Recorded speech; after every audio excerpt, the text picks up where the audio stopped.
Morning CET crash कोर्सचा पुढचा जो आपल्याला टॉपिक आहे तो म्हणजे कंपाऊंड्स कंटेनिंग नायट्रोजन. आता ह्यामध्ये आपल्याला पर्टिक्युलरली दोन कंपाऊंड्सचं महत्त्वाचं बघायचं आहे, नायट्रोजन नायट्रो कंपाऊंड्स आणि अमाइन्स, आणि त्याच्याबरोबरीनं डायअझोनियम क्लोराईडचं बघायचं ॲज पर युअर सिलेबस. त्यामध्ये तुम्हाला सायनाईड पण येतं C�ट्रिपल बॉन्ड N आणि आयसोसायनाईड N�ट्रिपल बॉन्ड C असं सुद्धा तुम्हाला बघायला मिळतं, सायनाईड आणि आयसोसायनाईड. आता नायट्रो कंपाऊंड्समध्ये जर तुम्ही बघितलं तर NO2 ग्रुप आहे, तो त्याचा फंक्शनल आयसोमर्स आहे नायट्राईट ON∞O नायट्राईट हा सुद्धा तुम्हाला बघायला मिळतो. आता ह्याच्यामध्ये पहिलं जर बघितलं IUPAC नॉमेनक्लेचर जर बघितलं त्याचं तर नायट्रो अल्केन्सच म्हणून दिला जातो, म्हणजे CH3NO2 nitromethane, C2H5NO2 nitro ethane, म्हणजेच त्याचं कॉमन नेम आणि IUPAC नेम हे लक्षात ठेवा. आणि मग आपल्याला समजा CH3CH NO2CH3 असेल तर तुम्ही 2 नायट्रोप्रोपेन म्हणजेच 1 2 3 ह्या कॅरेक्टरनं तुम्ही म्हणजेच नंबरिंग देऊन सुद्धा तुम्हाला IUPAC नॉमेनक्लेचर हे बघता येतं. त्याच्यानंतर येतं मेथड्स ऑफ प्रिपरेशन्समध्ये पहिलं येतं व्हेपर फेज नायट्रेशन. कुणाचं तर अल्केनचं व्हेपर फेज नायट्रेशन 423 आणि 698 केल्विनला केलं की आपल्याला नायट्रो अल्केन्स तयार होतात. आणि H2SO4 बरोबर केलं की आपल्याला लिक्विड फेज नायट्रेशन येतं. लिक्विड फेज नायट्रेशन हे 413 केल्विनला करावं लागतं आणि व्हेपर फेज हा 423 to 698 केल्विनला करावं लागतं, हे लक्षात ठेवा. त्याच्यानंतर पुढचं जे आहे अल्काइल हॅलाइड्स म्हणजेच RBr RI ह्याच्याबरोबरीनं AgNO2 म्हणजे सिल्वर नायट्राईट, ओके, ह्याच्याबरोबर जर रिॲक्शन्स केली तर तुम्हाला नायट्रो अल्केन्स तयार होतं. आणि जर तुम्हाला NaNO2 बरोबर जर रिॲक्शन्स केली किंवा KNO2 बरोबर तर त्याचा सगळ्यात महत्त्वाचा पार्ट म्हणजेच इल्ड चांगला मिळतो. आणि त्या रिॲक्शन डायमिथाइल सल्फॉक्साईड म्हणजेच DMS और DMF डायमिथाइल फॉर्मामाइड ह्याच्या बरोबरीनं करून तुम्हाला नायट्राईट म्हणजेच नायट्रो अल्केन्स तयार करता येतात. त्याच्यानंतर तुम्ही अल्फा हॅलोजिनो कार्बॉक्सिलिक ॲसिड ह्याच्याबरोबर रिॲक्शन्स बघितलेले आहे. तसंच नायट्रो अल्किन्समध्ये आपण बघतो की नायट्रो अल्किन्स घ्यायचं, त्याचं हायड्रोलिसिस केलं की तुम्हाला नायट्रो अल्किन्सपासून नायट्रो अल्केन्स तयार मिळतात आणि ते नायट्रो अल्केन्स लोअर डेरिव्हेटिव्हचे मिळतात, हे लक्षात ठेवा. आणि ही रिॲक्शन ॲसिडिक मीडियममध्ये केली जाते. तसंच टर्शरी अमाइन्सचं ऑक्सिडेशन केलं की आपल्याला नायट्रो अल्केन्स प्रोड्यूस होतात. तसंच ऑक्झाईम बरोबर मग तो ऑल्डाऑक्झाईम असू दे किटॉक्झाईमचं ऑक्सिडेशन केलं in presence of a trifluoroperoxyacetic ॲसिडनं तर तिथं सुद्धा आपल्याला नायट्रो अल्केन्स प्रोड्यूस होतात, हे लक्षात ठेवा. मग त्याच्यानंतर तुम्ही रिॲक्शन्स बघितल्या नायट्रो अल्केन्सच्या. एक तर आहे ॲसिडिक मीडियममध्ये टीन विथ हायड्रोक्लोरिक ॲसिड और आयर्न विथ हायड्रोक्लोरिक ॲसिड तुम्हाला प्रायमरी अमाइन्स तयार होतात, ओके, म्हणजेच इथाइल अमाइन मिथाइल अमाइन. तसंच neutral medium Zn with NH4Cl केलं की तुम्हाला N इथाइल हायड्रॉक्सिल अमाइन तयार होतं. त्याचं कॅटॅलिटिक रिडक्शन केलं, ओके, PD विथ किंवा NiPT विथ केलं की तुम्हाला इथाइल अमाइन केलं होतं. LiAlH4 नायट्रो अल्केन्सचं त्याचं रिडक्शन केलं, ओके, तरीसुद्धा तुम्हाला काय मिळणार आहेत, अमाइन्सच मिळणार आहेत. म्हणजे नायट्रो अल्केन्सचं रिडक्शन केलं की अमाइन मिळतं, हे लक्षात ठेवा. त्याच्यानंतर हायड्रोलिसिस कुणाचं नायट्रो अल्केनचं जर केलं इन प्रेझेन्स ऑफ HCl और H2SO4 प्रायमरी नायट्रो अल्केनचं केलं तर कार्बॉक्सिलिक ॲसिड आणि हायड्रॉक्सिल अमाइन NH2OH मिळतं. सेकंडरी नायट्रो अल्केन्सचं केलं तर तुम्हाला किटोन आणि नायट्रस ॲसिड तयार होतं. परंतु टर्शरी अल्कल हा अनअफेक्टेड राहतो HCl आणखीन किंवा H2SO4 बरोबर, कारण त्याच्यामध्ये अल्फा हॅलोजन प्रेझेंट नसतो. आता तुम्हाला माहिती आहे प्रायमरी आणि सेकंडरी नायट्रो अल्केन्स ह्यामध्ये अल्फा हायड्रोजन असल्यामुळं तो एक्झिबिट टॉटॅमेरिझम करतो, म्हणजे नायट्रो फॉर्म आणि आयसोनायट्रो फॉर्म. म्हणजे शिडो ॲसिड फॉर्म हा नायट्रो फॉर्मला म्हणतात आणि आयसोनायट्रो फॉर्मला ॲसिड फॉर्म किंवा नायट्रोनोइक ॲसिड म्हटलं जातं, हे लक्षात ठेवा. आणि ह्यामध्ये आपल्याला इक्विलिब्रियम अटेंड होतो. मग ज्या वेळेला तुम्ही NaOH बरोबर ह्या आयसोनायट्रो फॉर्म आणि नायट्रो फॉर्म बरोबर रिॲक्शन्स करता नायट्रो अल्केन्स ज्यावेळेला डिझॉल्व्ह होतं NaOH बरोबर, तर त्यावेळेला तुम्हाला सॉल्ट ऑफ NaOH बघायला मिळतो आणि तो salt particularly in the form of isonitro form, म्हणजे नायट्रोनिक ॲसिड फॉर्ममध्ये आपल्याला तो सॉल्ट जनरेट होतो आणि त्याच्याबरोबर ज्या वेळेला तुम्ही H2SO4 बरोबर रिॲक्शन कराल तर त्यावेळेला प्रायमरी नायट्रो अल्केन्सचं कन्व्हर्जन नायट्रोनोइक म्हणजे आयसो नायट्रो फॉर्ममध्ये केलं. ओके, तर त्याचं कन्व्हर्जन तुम्हाला अल्डिहाइडमध्ये, सेकंडरीचं कीटोनमध्ये आपल्याला बघायला मिळतं. त्यालाच तुम्ही नेफ कार्बोनिल सिंथेसिस म्हणता. तसंच हॅलोजिनेशन, प्रायमरी नायट्रो अल्केन्स ज्याला अल्फा हॅलोजन प्रेझेंट आहेत, ज्या अल्फा हायड्रोजन प्रेझेंट आहेत, ओके, त्याला म्हणजे अल्फा हायड्रोजन्स कंटेनिंग जे आपल्याला नायट्रो अल्केन्स आहेत त्यामध्ये आपल्याला पर्टिक्युलरली प्रायमरी असेल तर तुम्हाला 2,2 डायब्रोमो हे कॅरेक्टर्स बघायला मिळतील. सेकंडरी असेल तर only 1 hydrogen is going to be replaced, म्हणजेच मोनो डेरिव्हेटिव्ज हा सेकंडरीला बघायला मिळेल, डाय डेरिव्हेटिव्ज हा प्रायमरीला बघायला मिळेल आणि टर्शरीला रिप्लेसेबल हायड्रोजन नसल्या कारणानं टर्शरी बरोबर हॅलोजिनेशन रिॲक्शन होत नाही. आता क्लोरोपिक्रिन हा जो फॉर्म होतो तो नायट्रोमिथेनपासून क्लोरोपिक्रिन तयार होतो. तो इम्पॉर्टंट इन्सेक्टिसाइड्स म्हणजेच CCl3NO2 हा प्रॉडक्ट तयार होतो, हे लक्षात ठेवा. आणि तो वॉर गॅस, टिअर गॅस म्हणून सुद्धा यूज होतो. तसंच action of a nitrous acid ह्याच्याकरता सुद्धा आपल्याला प्रायमरी, सेकंडरी आणि टर्शरी नायट्रो अल्केन्स ह्याच्यामध्ये सुद्धा तुम्हाला अल्फा हायड्रोजन असलेला नायट्रो अल्केन्स महत्त्वाचा आहे, म्हणजे प्रायमरी, सेकंडरी आणि टर्शरी. आता प्रायमरी नायट्रो अल्केन्सचं कन्व्हर्जन नायट्रो फॉर्ममध्ये होऊन त्याचंच नायट्रो फॉर्मचं आपल्याला ॲसिड फॉर्म म्हणजेच आयसोनायट्रो फॉर्ममध्ये केल्यानंतर नायट्रो फॉर्मचं ब्ल्यू कलर सोल्युशन हे रेड कलरमध्ये होतं नायट्रोलोइक ॲसिड्समध्ये. परंतु सेकंडरीमध्ये काय होतं, आपल्याला तो ब्ल्यू कलर ॲज इट इजच राहतो, तो NaOH बरोबर रेड कलर होत नाही, कारण रिप्लेसेबल हायड्रोजन एकच आहे, हे लक्षात ठेवा. इतर रिप्लेसेबल हायड्रोजन प्रायमरीमध्ये 2 असल्या कारणानं आणि टर्शरीमध्ये अल्फा हायड्रोजनच नसल्या कारणानं रिॲक्शनच होत नाही, हे लक्षात घ्या. त्याच्यानंतर पुढची येते condensation reaction. Nitromethane with aldehyde केलं की तुम्हाला बीटा हायड्रॉक्सी नायट्रोप्रोपेन बघायला मिळतं आणि हिट आउट केलं की 1 नायट्रोप्रोपीन ही रिॲक्शन्स बघायला मिळते. ही reactions potassium hydroxide with ethyl alcohol ह्याच्या अंडर्स बघितली जाते. त्याच्यानंतर पुढचा पार्ट येतो अमाइन्स. अमाइन्स म्हणजे तुम्हाला माहिती आहे it is a derivatives of ammonia. Hydrogen from ammonia is replaced by alkyl group, म्हणून तुम्हाला प्रायमरी, सेकंडरी आणि टर्शरी अल्काइल ग्रुप बघायला मिळतात. प्रायमरीचा फंक्शनल ग्रुप आहे NH2, सेकंडरीचा असतो NH आणि टर्शरीचा असतो N असतो. प्रायमरीमध्ये आपल्याला पर्टिक्युलरली बघितलं तर क्लासिफिकेशन नाही आहे. सेकंडरी आणि टर्शरीमध्ये सिम्पल आणि मिक्स्ड हे बघायला मिळतात. जर अल्काइल ग्रुप सेम असतील तर सिम्पल आणि अल्काइल ग्रुप डिफरंट असतील तर मिक्स्ड हे बघायला मिळतात. ॲलिफॅटिक अमाइन्समध्ये जर तुम्ही बघितलं तर नायट्रोजन हा sp3 हायब्रिडाइज स्टेटमध्ये आहे, हे लक्षात ठेवा. आणि पर्टिक्युलरली ॲरोमॅटिकमध्ये तो sp2 हायब्रिडाइज स्टेटमध्ये असतो. त्याचा जर बॉन्ड अँगल बघितला तर 109 डिग्रीज 5 मिनिट्स बघायला मिळतो due to the presence of a lone pair of a electron.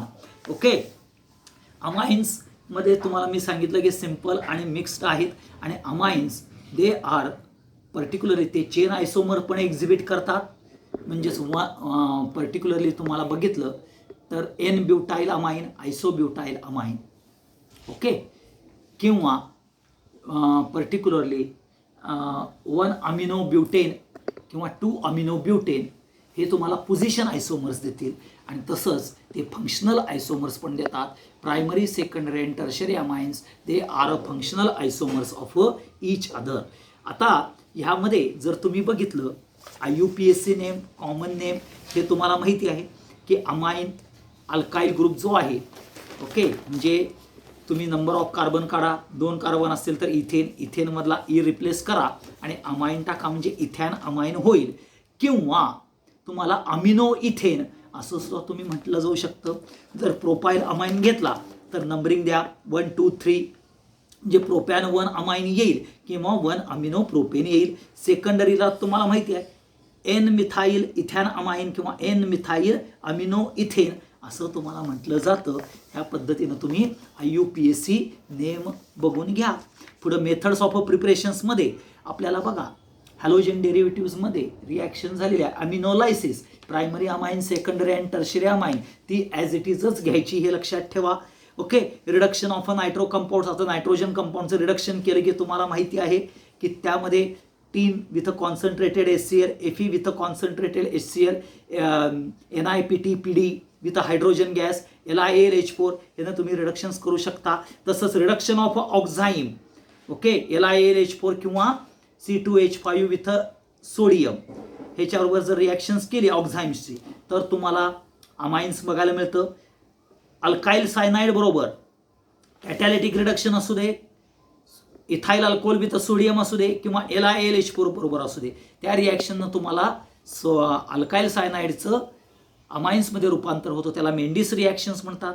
Reduction of amide केलं की तुम्हाला पर्टिक्युलर अमाइन्स तयार होतं. तसं हॉफमन्स अमिनोलायसिस मेथड, ओके, ज्याला हॉफमन्स ब्रोमामाइड डिग्रेडेशन आणि गॅब्रियल थॅलामाइड सिंथेसिस ह्या तुम्ही आपण बघितलेल्या होत्या, त्या बघून घ्या.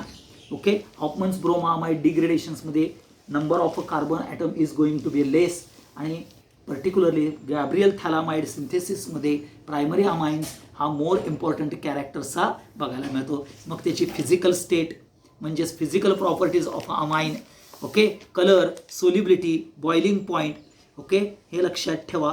त्याच्यामध्ये आयसोमेरिक कॅरेक्टर काय आहे, ओके. आयसोमेरिक कॅरेक्टर्समध्ये बॉइलिंग पॉईंट हा प्रायमरीचा जास्त आहे दॅन सेकंडरीचा जास्त आहे टर्शरी, बिकॉज प्रायमरीमध्ये हायड्रोजन बॉन्डिंग, कारण का 2 हायड्रोजन्स आहे, hydrogen bonding are more as compare to secondary, हे लक्षात ठेवा. ओके. मग त्यामध्ये बेसिक नेचर हे जर बघितलं तर बेसिक नेचर हे डिसाईड करत असताना आपल्याला positive inductive effect, crowding effect म्हणजे स्टेरिक इफेक्ट आणि सॉल्वेशन इफेक्ट ह्या तिन्ही इफेक्टमुळं आपल्याला सेकंडरी अमाइन्सचं कॅरेक्टर हे आपल्याला जास्त बघायला मिळतं ॲज कम्पेअर टू प्रायमरी, आणि प्रायमरी हा मोर बेसिक कॅरेक्टर आहे दॅन टर्शरी, लक्षात घ्या.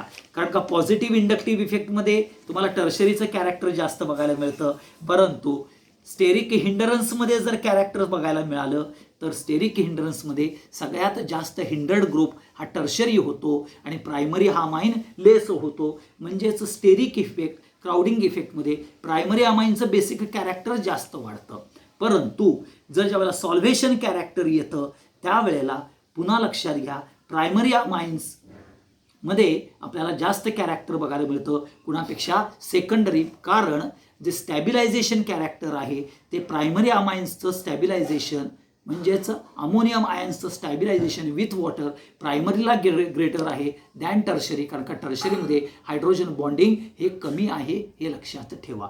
आणि म्हणून जर बघितलं तर सेकंडरी हा सगळा मॉडरेट कॅरेक्टर्समध्ये येतो आणि म्हणून with respect to inductive effect, with respect to steric effect आणि विथ रिस्पेक्ट टू हायड्रेशन आणि सॉल्वेशन इफेक्ट जर तुम्ही बघितलं तर secondary is more basic than primary, primary is more basic than tertiary, हे कॅरेक्टर्स बघायला मिळतात.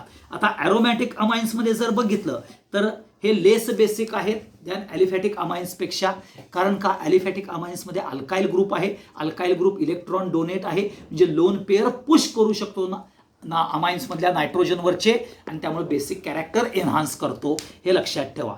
इथं आपल्याला काय होतं NH2 group directly attach to benzene ring असल्या कारणानं NH2 ग्रुप हा इलेक्ट्रॉन डोनेटिंग आहे, तो बेन्झिनला इलेक्ट्रॉन डोनेट करतो आणि त्यामुळे त्याचं बेसिक नेचर हे कमी असतं.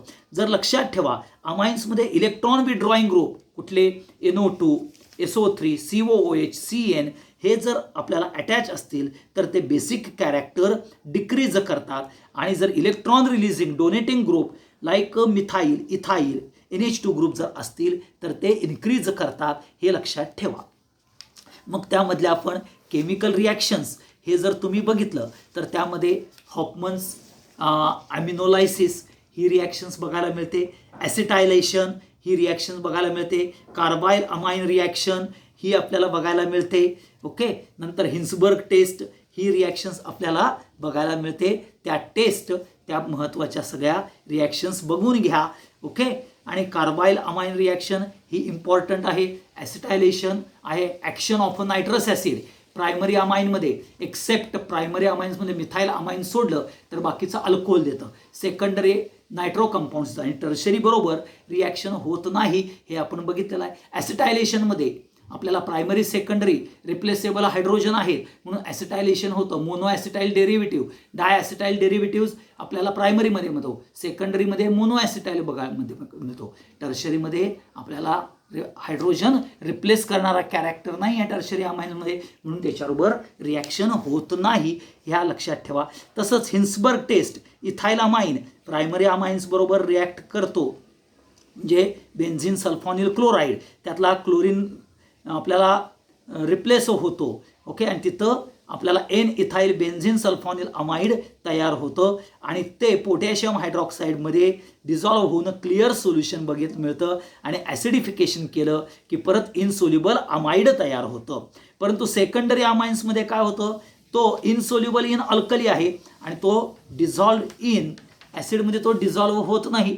टर्शरी अमाइन्स काय डज नॉट रिॲक्ट, कारण का रिप्लेसेबल हायड्रोजन नसल्यामुळे तो रिॲक्ट होत नाही. परंतु it does not dissolve in aqueous KOH but it's dissolve in acid, हे लक्षात ठेवा. हॉफमन कार्बाईल अमाइन ज्याला आपण आयसोसायनाइड टेस्ट म्हणतो हे लक्षात घ्या.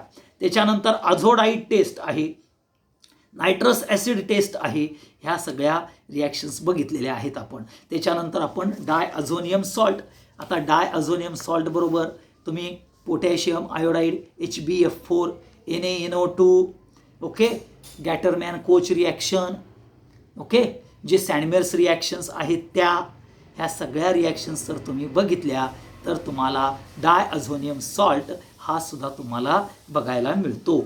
आणि त्याच्या बघायला मिळतो म्हणण्यापेक्षा डायअझोनियमच्या सॉल्टच्या ह्या रिॲक्शन्स इम्पॉर्टंट आहेत, हे लक्षात ठेवा.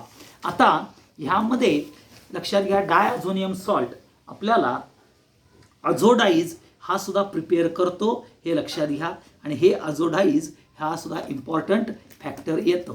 आता तुम्ही HbF4 बरोबर रिॲक्शन करता त्याला बाल स्किमॅन रिॲक्शन म्हणता. कॉपर विथ HCl केलं की त्याला गॅटरमॅन कोच रिॲक्शन म्हणता. पोटॅशियम आयोडाईड बरोबरची रिॲक्शन आहे बघा. ओके, तसंच तुम्हाला कशा प्रकारानं अल्डिहाइड कीटोन हे तयार होतं हे सुद्धा तुम्ही त्यामध्ये बघितलेलं आहे राजानो. ओके, म्हणजेच नायट्रोजन कंटेनिंग कंपाऊंड्समध्ये जर तुम्ही डायअझोनियम सॉल्टमध्ये replacement of I, replacement of F, replacement of H, replacement of OH, replacement of NO2 ह्या रिॲक्शन्स बघितलेल्या आहेत. डायअझोनियम सॉल्टमध्ये अझो कपलिंग रिॲक्शन्स बघितल्या आहेत. बेन्झिन डायअझोनियम बरोबर फिनॉल बघितलं तर पॅरा हायड्रॉक्सी अझो बेन्झिन बघायला मिळतो. ॲनिलिन बरोबर पॅरा अमिनो बेन्झिन म्हणजे पॅरा अमिनो अझो बेन्झिन बघायला मिळतं, हे लक्षात ठेवा. आणि फिनॉल बरोबर ऑरेंज डाय बघायला मिळतो आणि ॲनिलिन बरोबर येलो डाय हा आपल्याला बघायला मिळतो. तसं इम्पॉर्टन्स ऑफ सॉल्ट आहे. तसंच आपण इलेक्ट्रोफिलिक सबस्टिट्यूशन रिॲक्शन ह्या सुद्धा आपण बघितलेल्या आहेत. तर ॲनिलिन बरोबर इलेक्ट्रोफिलिक सबस्टिट्यूशन ब्रोमिनेशन केलं की आपल्याला 2,4,6 ट्रायब्रोमो ॲनिलिन बघायला मिळतं. परंतु जर तुम्हाला पॅराब्रोमो ॲनिलिन तयार करायचं असेल तर जो NH2 group electron donating group आहे तो आपल्याला, कारण का इलेक्ट्रॉन डोनेटिंग आहे आणि तो ऑर्थोपॅरा ह्या पोझिशनवरती आपल्याला पर्टिक्युलरली कॅरेक्टर्स बघायला मिळतं ॲनिलिनचं. आणि त्यामुळं ऑर्थो ग्रुप हा डिॲक्टिवेट करायचा असेल, कारण का NH2 ग्रुप हा पॉवरफुल ॲक्टिवेटिंग ग्रुप आहे, कारण तो इलेक्ट्रॉन देतो बेन्झिनला, म्हणजे बेन्झिन रिंगला तो ॲक्टिवेट करतो. मग ते डिॲक्टिवेट करायचं आहे, कारण 2,4,6 हे ज्या वेळेला कॅरेक्टर होतं म्हणजेच बेन्झिन रिंग ॲक्टिव्ह झालेली आहे ड्यू टू इलेक्ट्रॉन डोनेटिंग ग्रुपमुळं. मग त्याला जर डिॲक्टिव्हेट करायचं असेल तर ॲसिटायलेशन केलं आणि ते ॲसिटायलेशन केलं तर डिॲक्टिव्हेट ॲट ऑर्थो पोझिशन होतं. आणि का होतं तर NH2 ग्रुप आहे तो ॲसिटायलेशनमध्ये जाऊन NHCOCH3 हा ॲसिटायनालाइड फॉर्म होतो आणि लोन पेअर NH वरचा लोन पेअर आणि कार्बोनिल ग्रुपमध्ये आपल्याला resonance character lone pair of electrons on the nitrogen and carbonyl group ह्यामध्ये काय होतं, डिलोकलायझेशन ऑफ अ कॅरेक्टर होऊन रिझोनन्स कॅरेक्टर्स बघायला मिळतात आणि त्यामुळे हे लोन पेअर आपल्याला बेन्झिन रिंगला डोनेट व्हायच्या ऐवजी हे लोन पेअर ऑफ नायट्रोजन आणि कार्बोनिल ग्रुप हा इलेक्ट्रॉन विड्रॉइंग आहे, तो हे लोन पेअर इलेक्ट्रॉन विड्रॉ करतो आणि आपल्याला त्यामध्ये रिझोनन्स कॅरेक्टर्स बघायला मिळतात, म्हणजे ॲसिटायलेशन केल्यानंतर. आणि मग त्यामध्ये ऑर्थो पोझिशन ही डिॲक्टिवेट होते आणि मग तुम्हाला ब्रोमिन कॅरेक्टर हा पर्टिक्युलरली पॅरा पोझिशनला अटॅच होतो. म्हणून ॲनिलीन ॲसिटिक अनहायड्राईड बरोबर in presence of a pyridine घेतलं तर ॲसिटायनालाइड तयार होतं. इथं ॲसिटायलेशन हे ॲसिटिक अनहायड्राईड बरोबर केलं जातं आणि त्या ॲसिटायनालाइड बरोबर Br2 इन ॲसिटिक ॲसिड केलं की पॅराब्रोमो ॲसिटायनालाइड तयार होतं आणि ह्या पॅराब्रोमो ॲसिटायनालाइडचं hydrolysis in presence of hydrogen और OH ग्रुप केलं तर 4 ब्रोमो ॲनिलीन किंवा पॅराब्रोमो ॲनिलीन तयार होतं. तोच सेम फंडा तुम्ही नायट्रेशन करता तुम्ही यूज करू शकता आणि नायट्रेशन पॅरा नायट्रो ॲनिलीन तयार करण्याकरता सुद्धा तुम्ही यूज करू शकता, हे लक्षात ठेवा. आणि म्हणून ब्रोमिनेशन, नायट्रेशन अँड सल्फोनेशन ह्या तिन्ही रिॲक्शन इम्पॉर्टंट येतात ज्या वेळेला इलेक्ट्रोफिलिक ॲरोमॅटिक सबस्टिट्यूशन रिॲक्शन्सला बघायला मिळतात. आता हॉफमन इलिमिनेशन रिॲक्शन ही सुद्धा महत्त्वाची आहे राजानो, की ज्या वेळेला तुम्ही मिथाईल म्हणजे इथाईल अमाईनचं मिथिलेशन कॅरेक्टर कराल म्हणजे C2H5NH2 विथ CH3I बरोबर तुम्ही रिॲक्शन्स केलं तर सबस्टिट्यूशन ऑफ मिथाईल ग्रुप होतो बाय रिप्लेसिंग अ हायड्रोजन, म्हणजेच ethyl amine NH2 group 2 hydrogen आहेत ते रिप्लेस होत जाणार आहेत आणि तुम्हाला particularly secondary amine, tertiary amine आणि क्वाटर्नरी अमोनियम सॉल्ट तयार होतो. ह्या क्वाटर्नरी अमोनियम सॉल्ट म्हणजेच इथाईल ट्रायमिथाईल अमोनियम आयोडाईड तयार होतो. ह्याच्या बरोबरीनं AgOH केलं तर तुम्हाला इथाईल ट्रायमिथाईल अमोनियम हायड्रॉक्साईड हे तयार होतं आणि त्याला ज्यावेळी तुम्ही हिटआउट करता त्यावेळेला इथिलीन आणि टर्शरी अमाईन तयार होतं, त्यालाच हॉफमन इलिमिनेशन रिॲक्शन म्हणतात. आता मिथाईल अमाईन ज्यावेळेला हिटेड केला जातो म्हणजे मिथिलेशन कॅरेक्टरमध्ये त्यावेळेला आपल्याला particularly secondary, tertiary and quaternary ammonium salt तयार होतो. प्रायमरी अमाईन्स करता 3 मोल्स लागतात CH3I, सेकंडरीला 2 मोल्स लागतात आणि टर्शरीला 1 मोल लागतो, हे लक्षात ठेवा. तसंच हिन्सबर्ग टेस्ट ही पण मी तुम्हाला सांगितलेली आहे. ओके, त्याच्यानंतर हॉफमन्स एक्झॉस्टिव्ह अल्कायलेशन ही आपण आत्ताच रिॲक्शन्स बघितलेली आहे. नायट्रस ॲसिड बरोबरची रिॲक्शन NaNO2 + HCl सांगितलं तुम्हाला. प्रायमरी अमाईन्स बरोबर एक्सेप्ट मिथाईल अमाईन तुम्हाला all amines they will gives alcohol. आता मिथाईल अमाईन काय देतो तर मिथाईल अमाईन एक तो मिथाईल नायट्राईड तरी देतो किंवा इथर तरी तयार करतो, हे लक्षात ठेवा. सेकंडरी अमाईन तुम्हाला नायट्रोसो कंपाऊंड तयार करतो आणि हा nitroso compound yellow oily liquid असतो, हे लक्षात ठेवा आणि तो कार्सिनोजेनिक आहे. आता हा जो N नायट्रोसो कंपाऊंड आहे ना, हा बघा तुम्हाला रिसेंट 2-3 महिन्यापूर्वी किंवा 1-6 महिन्यापूर्वी जर बातमी बघितली असेल, रॅनिटिडीन म्हणून झिंटॅक किंवा ॲसिलॉक हे तुम्ही पर्टिक्युलरली ॲसिड रिलीव्ह म्हणजे ॲसिडिटी कमी व्हावी म्हणून, पित्त कमी व्हावं म्हणून त्या गोळ्या डॉक्टर लिहित होते आणि आपण विदाऊट डॉक्टरचं सुद्धा त्या गोळ्या घेत होतो. त्यामध्ये बेस म्हणून हा N नायट्रोसो कंपाऊंड म्हणजे सेकंडरी अमाईनचा नायट्रोसो कंपाऊंड हा ॲड केला जायचा. तो कसा आहे, येलो ऑइली लिक्विड कार्सिनोजेनिक आहे आणि त्याच्यामुळं कॅन्सर कॉज होतो हे सिद्ध झाल्यामुळं ते पर्टिक्युलरली ड्रग्ज म्हणजेच मेडिसिन ॲसिडिटीवरचं हे काढून घेतलं गेलेलं आहे, हे लक्षात ठेवा. तसंच टर्शरी अमाईन्स बरोबर रिॲक्शन्स होत नाही आहे रिप्लेसेबल, तरीसुद्धा आपण टर्शरी अमाईन्स बरोबर रिॲक्शन्स केले HNO2 बरोबर तर तुम्हाला particularly trimethyl amine reacts with nitrous acid gives a water soluble triethyl ammonium nitrite तयार होतं आणि त्याला हिट आउट केलं की सेकंडरी अमाईन आणि अल्कोहोल तयार होतं, हे लक्षात ठेवा. आणि त्याचप्रमाणे मी तुम्हाला ॲसिटायलेशन ही पण रिॲक्शन सांगितली. आणि मग ह्या तिन्ही नायट्रो कंपाऊंड्समध्ये हॅलोजिनेशन असेल, ओके, नंतर action of a nitrous acid असेल, ओके, किंवा आपल्याला कंडेन्सेशन रिॲक्शन असेल किंवा नेफ कार्बोनिल सिंथेसिस, हे इम्पॉर्टंट आहे. ह्याच्यामध्ये सुद्धा जर तुम्ही बघितलं कुठल्या गोष्टीमध्ये, अमाइन्समध्ये, तर हिन्सबर्ग टेस्ट बघा, कार्बाइल अमाइन टेस्ट बघा, ॲसिटायलेशन हे बघा, हॉफमन डी bromamide degradation, Gabriel phthalimide reaction, ह्या रिॲक्शन, मेंडिस रिॲक्शन, ह्या सुद्धा तुम्ही रिॲक्शन्स बघून घ्या. म्हणजेच इथं तुम्हाला CETचा पार्ट नायट्रोजन कंटेनिंगचा बघता येईल, हे लक्षात ठेवा. आता ह्याच्या पुढचा जो आपण बघणार आहोत ते म्हणजेच हे तिन्ही कॅरेक्टर्स झाल्यानंतर तुमचा इम्पॉर्टंट म्हणजेच सायनाईड आणि आयसोसायनाईड. आता सायनाईड तयार कसं होतं रे, तुम्हाला माहिती आहे, अल्काइल हॅलाइडपासून CN, KCN, AgCN केलं की तुम्हाला अल्काइल सायनाईड तयार होतं. हे प्रिपरेशन्स मेथडमध्ये तुम्हाला माहिती आहेत, हे लक्षात ठेवा. आता ह्या अल्काइल सायनाईडच्या रिॲक्शन्स कुठल्या रे, तर अल्काइल सायनाईड बरोबर स्टीफन रिडक्शन केलं की अल्डिहाइड तयार होतं. अल्काइल सायनाईड बरोबर ग्रिग्नार्ड्स रिएजंट घेतलं की कीटोन तयार होतं. ह्या अल्काइल सायनाईडचं हायड्रोलिसिस केलं की कार्बॉक्सिलिक ॲसिड तयार होतं. फक्त आयसोसायनाईडला काय होतं तर ॲसिड, कार्बॉक्सिलिक ॲसिड आणि हे होतं अल्काइल सायनाईडचं रिडक्शन केलं की प्रायमरी अमाइन, जर अल्काइल आयसोसायनाईडचं रिडक्शन केलं की प्रायमरी प्लस सेकंडरी अमाइन्स तयार होतं. हे तुम्ही लक्षात ठेवा. हा इम्पॉर्टंट कॅरेक्टर सायनाईड्सचा येतो, हा महत्त्वाचा पार्ट आहे. तो पार्ट थोडासा आपल्याला बघायचा आहे, पर्टिक्युलरली अल्काइल सायनाईडच्या संदर्भातला, कारण काय काय वेळेला तो तुम्हाला हॅलोजन डेरिव्हेटिव्हमध्ये गेलेला आहे, तो तुम्हाला अल्कोहोलमध्ये, अल्डिहाइड कीटोनमध्ये सुद्धा गेलेला आहे. तरी सुद्धा आपल्याला सायनाईड कॅरेक्टर हे महत्त्वाचा पार्ट आहे, हा तुम्ही लक्षात ठेवा.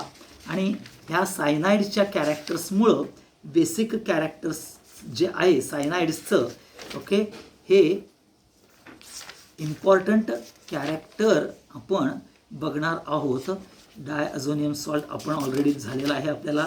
डायअझोनियम सॉल्टचं इथाइल अमाइन हे पण आपल्याला झालेलं आहे, ओके. आता लक्षात घ्या प्रॉपर्टीज ऑफ सायनाईड.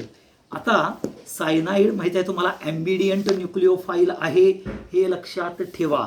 म्हणजे CN आणि NC ह्या दोन्ही पण ह्यांच्यामध्ये sp हायब्रिडायझेशन आहे, एवढं लक्षात ठेवा. सायनाईडमध्ये C∧N sp हायब्रिडायझेशन आहे, हे लक्षात घ्यावा. त्याला नायट्राइल्स आपल्याला IUPAC नेम देतात, इथेन नायट्राइल्स, प्रोपेन नायट्राइल्स असं त्याला IUPAC कॅरेक्टर आहे. प्रिपरेशन्समध्ये अल्काइल हॅलाइड बरोबरची सांगितली तुम्हाला, अमाइड बरोबर तुम्ही P2O5 हीट केला की ॲसिड अमाइड तयार होतं, आणि डायअझोनियम सॉल्ट बरोबर KCN ची रिॲक्शन्स केली की आपल्याला सायनाइड्स तयार होतात. आता सायनाइड्स कसे आहेत तर ते बघा, कलरलेस लिक्विड आहे, ओके, हे लक्षात ठेवा. त्यांना टिपिकल स्मेल आहे आणि हायर डेरिव्हेटिव्ह्ज प्लेझंट स्मेल आहेत. Solubility lower, they are soluble in water. त्यांना डायपोल मोमेंट आहे because cyanide group is highly polar character, okay. Boiling point due to the polar nature, आपल्याला सायनाइडचा बॉइलिंग पॉईंट हा जास्त आहे, हे लक्षात ठेवा. मग मी मगाशी सांगितलं हायड्रोलिसिस, रिडक्शन, ओके, हे त्याच्या मेथड्स आहेत. म्हणजेच हायड्रोलिसिस केलं की ॲसिड तयार होणार, रिडक्शन केलं की अमाइन तयार होणार, पार्शल रिडक्शन केलं की अल्डिहाइड तयार होणार, ओके. हे त्याच्या रिॲक्शन्स आहेत, हे लक्षात ठेवा. तसंच आपल्याला सायनाइड्स हा स्टेपिंग अप ऑफ द रिॲक्शन्समध्ये यूज केला जातो. म्हणजे एक्स्ट्रा कार्बन जर आपल्याला ॲड करायचा असेल स्टेप अप रिॲक्शन्समध्ये, म्हणजे synthetic route of a step up reaction is formed or is achieved bye.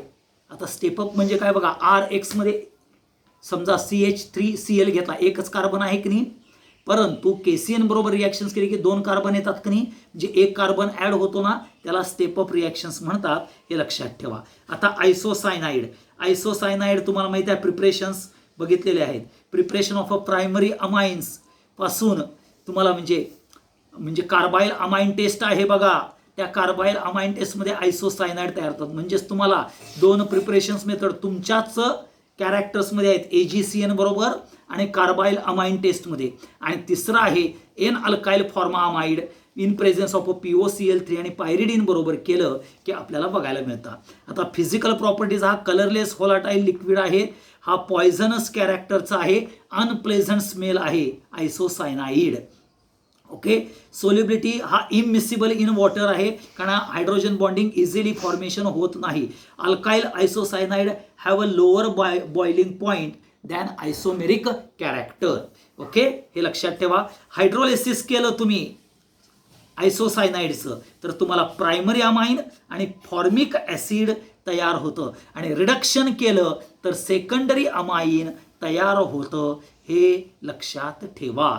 आणि सायनाइड्समध्ये आणि आयसोसायनाइड्समध्ये डिस्टिंक्शन काय आहे? सायनाइड्सचा प्लेझंट स्मेल आहे, आयसोसायनाइड्सचा अनप्लेझंट आहे. लोअर सायनाइड्स हा सोल्युबल आहे, लोअर सायनाइड्स हा इनसोल्युबल आहे. सायनाइड हा ॲसिडिक आणि अल्कलाइन हायड्रोलिसिसमध्ये जातो, आयसोसायनाइड फक्त अल्कलाइन हायड्रोलिसिसमध्ये जातो. Cyanide form acid and ammonia on acid hydrolysis. Isocyanide हा प्रायमरी अमाइन ॲसिड आणि फॉर्मिक ॲसिड देतो, हे लक्षात ठेवा. हायड्रोलिसिसमध्ये प्रायमरी अमाइन आणि फॉर्मिक ॲसिड देतो, आणि रिडक्शनमध्ये सायनाइड प्रायमरी अमाइन देतो, आयसोसायनाइड सेकंडरी मिथाइल अमाइन हे कॅरेक्टर देतो. मग हे सगळे कॅरेक्टर्स मी तुम्हाला सांगितलेले आहेत, एवढं लक्षात ठेवा. आणि मग ह्याचा आपल्याला जो महत्त्वाचा पार्ट जो आहे की MCQ टाईप क्वेश्चन्स, हे ज्यावेळेला आपण बघणार आहोत ते MCQ टाईप क्वेश्चन्स हे आपण दुपारच्या म्हणजे ह्याच्यानंतरच्या पार्टमध्ये बघूया. एवढं